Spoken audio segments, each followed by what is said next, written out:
All right, we're gonna get into the reaction TikToks now. Oh God, you another Dave Ramsey. See how you Do you are, not like Dave Ramsey? huh? Do you not like Dave Ramsey? Dave and I don't see eye to eye a lot of times. I have a outstanding mortgage balance of about 220 with a mortgage rate of Zero consumer debt, but he has a mortgage. That's consumer debt. Anyways, about 2.875. that's a great interest rate, 2.875. He got that during COVID. Hold on to that bad boy. I've come into a sum of money which is about 200, and so what I think I know I should do is just pay off the house and move on with my life. But that's easier said than done when you're sitting in the driver's seat and you got that interest rate. There's several layers to the answer, okay? Number one, we did the largest study of millionaires ever done in North America, Ramsey Research Team. 10,167 of them. Out of 10,000 millionaires, 89% of them were first generation rich, meaning they were not inherited money. 9 out of 10 of America's millionaires are first generation rich. Then we start asking, okay, how'd you get there? What technique did you use? Where'd your money come from? Did you win the lottery? The number of them that said, I had a good interest rate on my mortgage, so I didn't pay it off, and I invested the difference, and that made me a millionaire. The number of them that said that is precisely 0. So this idea that you use borrowed money on your house to become wealthy is mythology.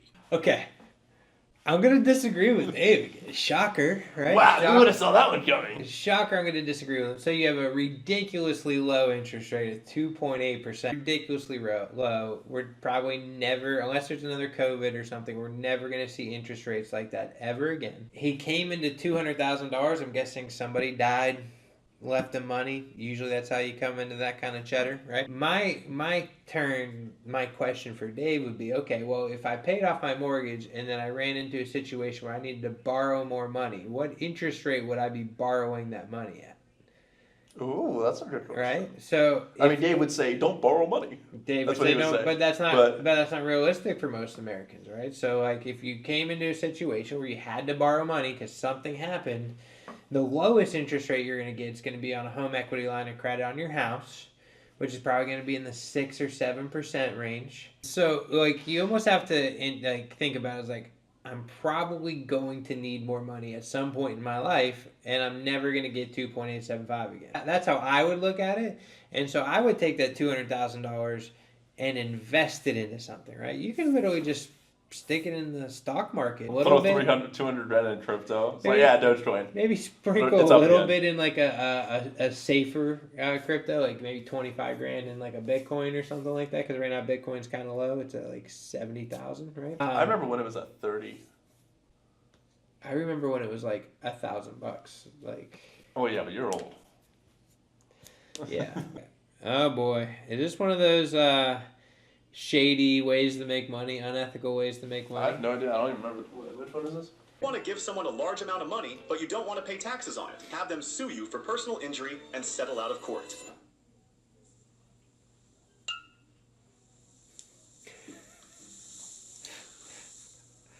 I wish I could ask Matt Beam this because he would probably lose his mind. There has to be a law against this. I mean, if a jury decides that you're owed that money because you had $100,000 in pain and suffering, that's real. I mean, that's a real verdict, and the jury, whether they're right or wrong, I mean, that is the jury's answer, and that's what we live and die by. The pain and suffering money never gets touched by the government. It is tax-free. The video takes it further, though, and it says settle out of court. And that's where that feeling I get as a lawyer that's like, this has to be a crime. Like, this can't be right. The idea of settling out of court through a voluntary settlement just between two parties seems to track way more towards money laundering, because that's what it is, as opposed to a realistic settlement. He didn't say no though. He didn't say you can't do this. He said there has to be a law against it. But Like, he's an attorney. but he has no idea because I don't think he's never thought of that. No one's ever asked him that. You ever watch Breaking Bad? No. One of my favorite scenes is when he's got too much money, right? Mm-hmm. And his wife takes him to their storage unit and just unpiles like the huge stack of cash in their storage unit. Like, we have to do something with this money. It's literally like going bad. Like, there's bugs eating it and stuff, and like you got problems when you have Just that much burn it money. like the Joker. Yeah, but Everything I mean, burns. honestly, it sounds like a relatively decent idea. that's also super shady. Let's say we're fast forwarding, the marriage is, going great. Yeah. We're married officially. Is it our money at that point? For me, it's different. I think it's mine, hers, ours, where she will have the freedom to spend her money however she wants. I never want to be able to question, like, hey, what was this charge? I'm like that even with myself. Like, Yeah. going through even like the iced You're coffee hour inquisitive. credit card is like, or Alex had a credit card. I can go through that credit card and be like, what was this? I'm talking like stupid $20 charges. I never want to do that with a spouse. Probably the wrong person to ask this question to. Number one, my marriage wasn't forever, so probably the wrong person to ask. That's number one. Number two, I've always been the type that, like, if I want something, I just go buy it. I'm not gonna ask for permission to buy something. And I don't want my spouse to have to ask for permission. If she thinks that it's important to her to buy it, then go buy it. Billionaires think in decades, not days. Yeah. I kind of coined this expression after I interviewed Reid Hoffman, who's the founder of LinkedIn. He sold LinkedIn to Microsoft for a total of $26 billion. And one of the questions that I asked him, I was like, Reid, if you had to start from zero and you had 1 year to make $1 billion and your life depended on it, what would you do? And he goes, I'm going to stop you right there. He goes, I never play a 1-year game. I only play a 10-year game. And especially, I'm 23. A lot of our generation, they want everything instantly. They think it comes overnight. we just interviewed a gentleman out in Beverly Hills, and he said that the best advice that he ever got, pretty much saying that, like, in order to make any significant amount of impact or money or build any type of empire, it's a minimum of 5 years is what it really takes. And so that long-term mindset that they have is what we've been able to develop to not only think so much longer into the future, but just so much bigger of what's actually possible. I don't know if that's sped up, but he talks so fast, and I don't think he breathed. Even in his content, he talks. In his very content, fast. it's really fast. And it's very high energy, very fast. The funny thing about that video is he talks about, we just interviewed a gentleman, and then they showed a clip of him interviewing the gentleman. The gentleman was Tony Robbins. How about you just say, we just interviewed Tony Robbins instead of we just interviewed a gentleman, or maybe they just showed a clip of him interviewing Tony Robbins, but it looked like that was the clip he was talking about. But yeah, it's true. People want to become rich overnight, and it doesn't happen. Okay, it very rarely happens. You're probably better off to just come up with a good business idea or a good investment strategy and execute it over a long period of time. Or just, live a normal life and be happy.